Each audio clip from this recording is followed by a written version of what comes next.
Hey, what up, everybody? This is Stevie Breach coming to you with the news that I read today, which makes the just really scratch my head. This is sourced right from the Wrestling Observer newsletter, and it basically says the plan on the books as of right now today is that the SummerSlam main event was to be Daniel Bryan versus Brock Lesnar in a one-on-one match.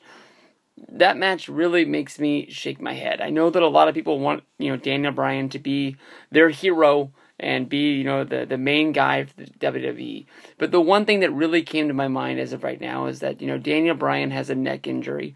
We don't even know if he's going to be able to wrestle on the Money in the Bank card, and they've already, issued out a backup plan, which is basically, if Daniel Bryan's not able to compete, they're going to have to step forward, they're going to have to strip Daniel Bryan of the championship, and then the main event ladder match is going to be for the WWE Championship. So it basically says that, there is a plan in the works for Daniel Bryan to be written out of WWE storylines pretty much completely. To me, as a company, I don't think you want to strip the guy that you made look like the Hulk Hogan of your company right now. He got the biggest fanfare. He got the most love out of everybody. Every show, no matter what city you were at, no matter if it was a house show, if it was a Raw, if it was a SmackDown, if it was a pay-per-view, everybody was doing the yes, yes, yes. You can even see it at the last pay-per-view at Payback, basically when Brie Bella slapped Stephanie McMahon and basically, took the whole storyline with Stephanie and Daniel Bryan in a different direction, which had people wondering if Brie Bella and Stephanie are going to have a match somewhere down the road. That place was going bananas with the yeses. There's sometimes I really look at, the crowd yesing, and I'm like, sometimes I can really say that, I don't think any crowd is going to be better than that WrestleMania crowd at WrestleMania 28, that whole weekend. And then I see things like SummerSlam last year was fucking nuts. This year in Seattle for the Slammies was beyond crazy in his hometown. There was some other cities along the way, which I've forgotten which ones they were, that just really just blow my mind. I think that during the cage match, when you broke free of the Wyatts, which I'm really surprised we haven't really heard, what was the plan with him joining the Wyatts, because I know that we didn't get to see the whole full out deal. Was that, I never thought we'd see a yes chant as loud as we did, and for him being able to close out WrestleMania, that's a real big deal, and you don't want to take away that from somebody. I know Edge retired shortly after WrestleMania, but Daniel Bryan isn't the kind of guy with this injury that's going to be retiring. He's going to be coming back sooner than later, and you don't want to, take the rails off the tracks before we even get there. Daniel Bryan versus Brock Lesnar is a huge mismatch. To some people, it's a big dream match. To me, I don't really even... If the match is there, I got a ticket. I'm not going to walk out of the arena and not watch it. But just to me, Daniel Bryan isn't the kind of guy I can see matching up against something. I've already seen him overcome the odds and beat Triple H, one of my favorite wrestlers, in a match, and then go on and, beat not only one, but two competitors in the main event. Batista being bigger than him, and then Randy Orton, which, stacks up with him. But basically, those two acts were competing against him. Evolution hadn't been formed, but basically both of those guys didn't want Daniel Bryan to be involved in their match because in their minds they hadn't even deserved to be there. Brock Lesnar is going to be coming in there fresh after beating The Undertaker and defeating The Streak, becoming the 1 in 21-1, the one person that everyone's going to think about every time you think about The Undertaker. I've gone over it 1,000 times. The Streak ended. Whether if it ended for the right reasons, I got no clue. I was the guy who was making videos saying the streak needs to end. We need to see somebody end it so we can basically move on from here and basically be doing this. I'll be the first to say that I'm a hypocrite. Now that I've seen it end, I didn't want that. I didn't want that. Now I understand why so many wrestlers, why so many fans said that, the streak should never end. I just thought that we should have had somebody out there that was believable in order to beat the streak. I thought that The Undertaker was never going to lose at WrestleMania. I never thought he should have. And I don't know why I didn't put any eggs in Brock Lesnar's basket. I told everyone to bet the farm, and he came out and he beat it. And that's going to be his biggest deal, which follows him from here on out into anything he does, whether if it's to go back to UFC, whether if it's to go after the WWE Championship at SummerSlam. If that's the match they're going to do, I just can't believe it. Daniel Bryan, we don't even know if he's going to compete at Money in the Bank, and we're already, planning what he's going to do at SummerSlam. With a neck injury, you should be taking things one step at a time and trying to figure out what they're going to do. Of course, this is, news that, Dave Meltzer has talked to people and dug through the news, and this might have been the plan, 3 weeks ago and not today. It's just weird that it got released, but then again, he has to put something in the newsletter that people pay for, that they read, and, this is the story that he put out there. You don't put the cart before the horse. It's almost like, I can't think of what anything it's like, but basically the plan to go from there is to have Brock Lesnar beat Daniel Bryan, which he should do. You have to capitalize after everything. But I always thought it was sort of weird that people have been saying that Brock Lesnar is only going to be booked for the August and the September pay-per-view, being SummerSlam and Night of Champions, and why they're not going to have some sort of a long title run with Brock Lesnar to capitalize on how big of a star he is.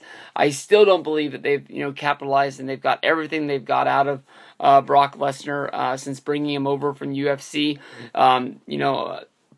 It was cool when he fought Cena. It was on Sports Center. It was. I don't think it was on your local news, but it was everywhere. That was on the internet. Deadspin wrote about it. I think ESPN wrote about it. It was just a big deal that wrestling is looked at as a sort of like a fake sport, and UFC is the real deal. Everybody was really shocked when somebody went from the WWE to UFC, not only was able to compete, not able to stand up with the big guys, but become the face of the company, becoming the UFC, heavyweight champion, being put on the video game, and just being able to compete. And almost what took him out was his own body, giving up on him. Brock Lesnar was a really good champion. He was the guy that went in there. Of course, you look at the match with Frank Mir. When he went through training, he was the guy that can hit hard and do everything, but he wasn't able to defend, in grappling. And, basically, everybody saw him kick Frank Mir's ass and then tap out the second he got his arm in a hold. It was sort of like, but from then he wins a match and he wins the championship. He's able to defend it. The stomach, blew up or whatever happened to him, and he was able to come back.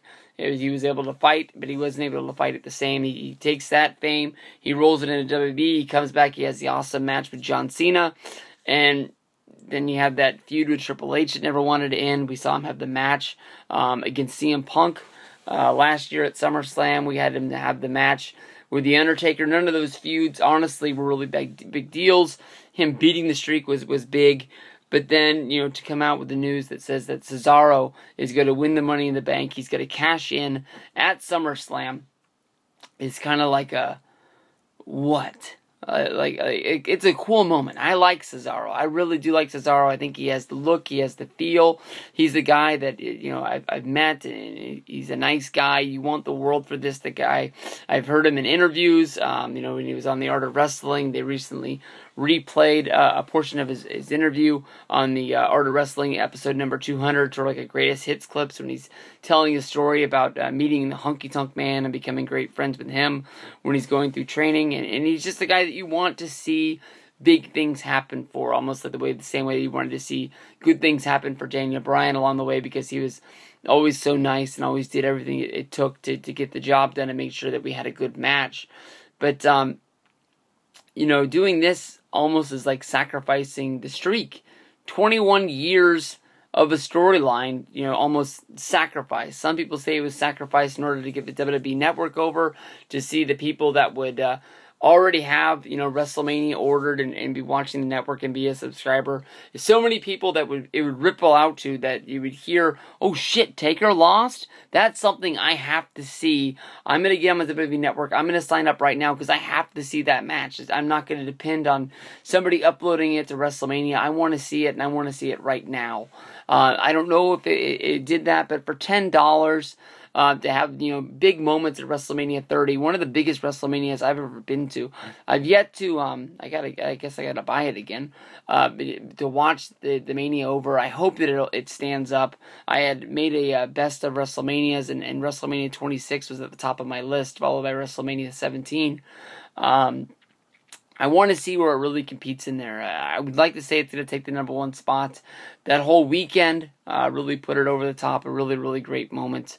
But, to see Taker lose his streak, have my gut ripped out of me at the show, and basically, Brock Lesnar come in and have a match, win the title, and then within minutes have Cesaro cash in on. There's a big storyline with that. Both of these guys are Paul Heyman guys.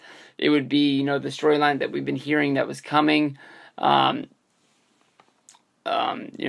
that, Cesaro is not happy with Paul Heyman always coming out and mentioning the streak and not mentioning him. Sure, he's helping him win his matches, but he doesn't want to play second fiddle. He wants to be the man. That's why he became a Paul Heyman guy, and we're moving on from there. But, it's just a weird moment. I think a lot of people are going to be making videos about this story. I've been lucky enough to see 2 cash-ins at SummerSlam. The Del Rio one isn't as fresh in my mind. I think within months after that SummerSlam, when he cashed in on CM Punk, I made like a what to do as a wrestling fan before I hang it up. The things I want to see that make sure I cross off my list. I can't remember what it was called. And seeing a cash-in was on there. And so many people called it out on me that I was able to see that last year. That year at SummerSlam 2011. SummerSlam 2013, I was able to see, Randy Orton cash in on Daniel Bryan. That's a moment that I'll never forget. I've never left a wrestling show mad. Yeah, I didn't want my money back. I was mad that, this happened to end the show. I was mad that I wasn't going to be able to see Monday Night Raw the next night because I was going to Disneyland. I wanted to see where the storyline would go. And, then September, I don't know if you would go Cesaro versus Daniel Bryan, or you'd cash in on, Brock Lesnar, and you'd have Cesaro versus Brock, or maybe you do a 3-way with all 3 of them. It's just weird, they don't, I don't know. People really like Brock. He sells a lot of merch. People are always, make it a big deal when he's on Raw. But to me, I just don't think they've gotten the most out of him. Honestly, you've paid him a lot of money. You've taken a lot of his time away. He's made comments saying that he should have stayed in UFC and got another fight. It sucks that, the guy that beat him, that made him, didn't make him. The guy that beat him so bad in the ring that, during his post-fight interview, he said that he retired, he couldn't do this anymore. It sucked that he was on steroids, and, the story didn't come out that he, failed his drug test till after he'd already signed with WWE. If those things wouldn't have happened, if UFC wouldn't have been able to stop that fight from happening, or if they just wouldn't have been able to mark this guy as a dirty fighter, maybe Brock never would have came back. But I'm always going to be one of those guys that say that they never got the most out of Brock Lesnar. It's hard to get the most out of some guy when he's only showing up, 10, 12 times a year. He's only having three matches a year. And I don't know. I don't think this is the best thing that's going to happen. We don't even know if it is going to happen because we don't even know how Bryan's neck is, if he's going to be able to wrestle at Money in the Bank. I'm not looking forward to seeing my hero get killed by Brock Lesnar. That doesn't seem like a big match that I would be going for. It almost seems to me like it's David versus Goliath, and we've seen this 1,000 times, but it's almost like, David versus 2 Goliaths. Brock's just, I don't even know what Daniel could do to wear Brock down to get him to the point where I think this is a match that has a chance he could win. Maybe they're going to throw us a curveball. Maybe they'll just have Bryan beat him. We'll never see Cesaro cash in. We'll never see Brock beat Bryan. And maybe it just makes Bryan be a bigger star. I'm not sure. But for me, peace out, everybody. Have a good night.